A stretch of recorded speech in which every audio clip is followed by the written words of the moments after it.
उस आदमी ने जेल में अचानक एक अजीब दृश्य देखा।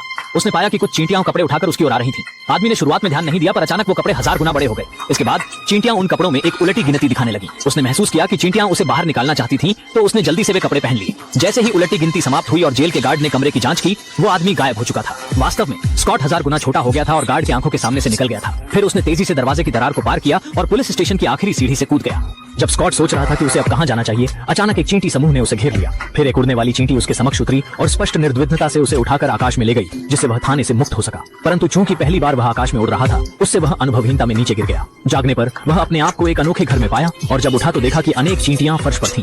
अनजान स्थिति में वह सावधानी से बिस्तर से नीचे उतरा और किसी की खोज में निकल पड़ा और चींटियां मानवीय तरह उसे मार्ग दिखा रही थीं। जब वह बैठक रूम में पहुंचा तो चिकित्सक और उसकी कन्या काफी वक्त से उसकी प्रतीक्षा कर रहे थे। दरअसल वह बड़ा और छोटा हो सकने वाला सूट डॉक्टर की रिसर्च का परिणाम था।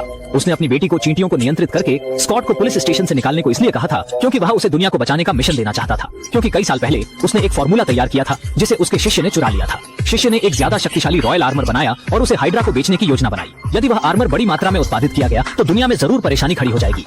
डॉक्टर ने कहा कि स्कॉट चुना हुआ इंसान है और वह उसे सुपर हीरो बनने की ट्रेनिंग देना चाहता था ताकि वह रॉयल आर्मर को नष्ट कर सके। स्कॉट, मुझे चाहिए कि तुम मुखिया बनो।